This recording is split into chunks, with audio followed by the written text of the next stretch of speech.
আজকেও আবার চলে এলাম একটা রেসিপি নিয়ে। আজকে করব পায়েস। পায়েসটা হচ্ছে আজকে করে রাখছি। তো ছেলের হচ্ছে জন্মদিন। তো জন্মদিনে কিছু করি না করি, এখন তো বড় হয়ে গেছে, এখন পায়েসটা করতে হয়।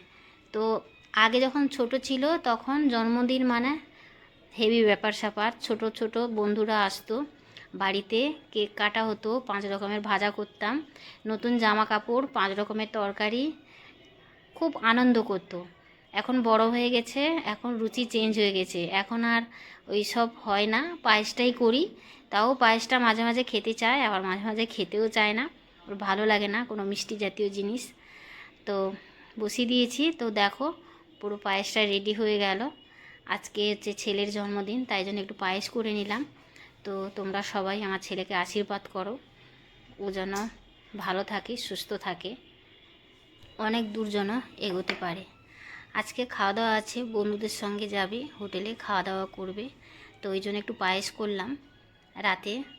আজকে আর কিছু করব না, ও যেহেতু খাবে না তাই জন্য। তো পুরোপুরি রেডি হয়ে গেছে, কেমন লাগছে অতি অবশ্যই কমেন্টে জানাবে।